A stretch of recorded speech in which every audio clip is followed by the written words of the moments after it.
கிறிஸ்துவுக்குள் பிரியமானவர்களே, இயேசு கிறிஸ்துவின் ஈடு இணையற்ற நாமத்தினாலே இந்த ஜேஎஸ்ஜே ஜெஸ்ஸி பைபிள் வேர்ட் சேனலுக்கு உங்களை அன்புடன் வரவேற்கிறேன். இந்த நாளில் கூட பார்த்தீங்கன்னா நம்ம 17ஆம் சங்கீதத்தில் நம்ம தியானித்து கொண்டிருக்கிறோம். அதில் 6வது வசனத்தை நம்ம இன்னைக்கு தியானிக்க போகிறோம். முதல் 5 வசனங்களை நம்ம கடந்த வீடியோவில் தியானித்து முடிச்சிட்டோம். இப்போ 6வது வசனத்தை பார்க்க போகிறோம். தேவனே, நான் உம்மை நோக்கி கெஞ்சுகிறேன், எனக்கு செவி கொடுக்கிறீர். என்னிடத்தில் உம்முடைய செவியை சாய்த்து என் வார்த்தையை கேட்டருளும். இந்த இடத்துல தாவீது விண்ணப்பம் பண்றார்.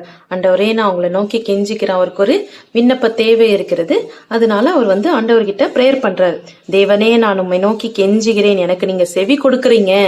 என்னிடத்தில் உம்முடைய செவியை சாய்த்து என் வார்த்தையை கேட்டருளுங்க. இப்ப நான் பிரேயர் பண்ண போறேன், வார்த்தைகள் எல்லாம் கேட்டருளுங்க அப்படின்னு சொல்லிட்டு சொல்றாரு. அடுத்த வசனத்துல, உம்மை நம்புகிறவர்கள் அவர்களுக்கு விரோதமாய் எழும்புகிறவர்கள் நின்று உமது வலது கரத்தினால் தப்புவித்து ரட்சிக்கிறவரே. அதாவது கர்த்தரை நம்புகிறவர்களுக்கு விரோதமா வர்றவங்க, எதிராளிகள் யாருக்கு விரோதமா வேணாலும் வருவாங்க.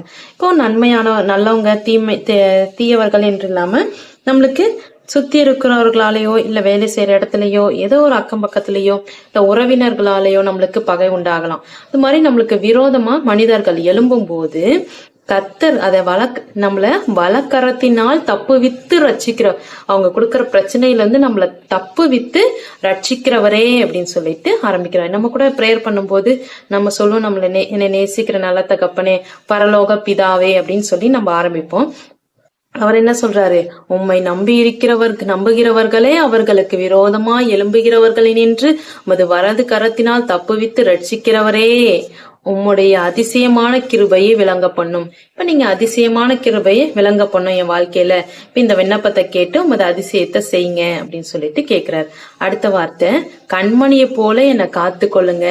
கண்மணியை போல எனக்கு விரோதிகளால நிறைய நெருக்கங்கள் வருது, பாடுகள் வருது, கஷ்டங்கள் வருது. கண்மணியை போல என்னை காத்து கொள்ளுங்க ஆண்டவரே அப்படின்னு சொல்லி விண்ணப்பம் பண்றார். தாவீத போல நாமும் நம்மளுடைய வாழ்க்கையில என்ன பிரச்சனைகள் போராட்டங்கள் வந்தாலும் கர்த்தரிடத்துல நம்ம விண்ணப்பம் பண்ணணும்.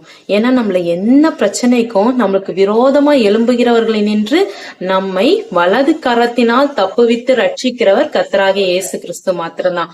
அவரை நம்ம இறுக பற்றி கொண்டோனாவே நம்ம வாழ்க்கையில ஜெயத்தை மாத்திரமே பெற்றுக்கொள்ள முடியும். நம்மளுக்கு தீமைகளே வராதுன்னு சொல்ல மாட்டேன். என்னைக்குமே நம்மளுக்கு வர தீமையிலிருந்து விலக்கி காக்க கர்த்தர் வல்லவர் இருக்கிறார். அதனால கர்த்தரை நம்புங்க. எல்லா ஒரு காரியத்திலையும் கண்மணியை போல அவர் நம்மள காத்து கொள்ளுகிறவரா இருக்கிறார். கர்த்தர் தாமே உங்களையும் உங்க குடும்பங்களையும் ஆசீர்வதிப்பாராக. God bless you.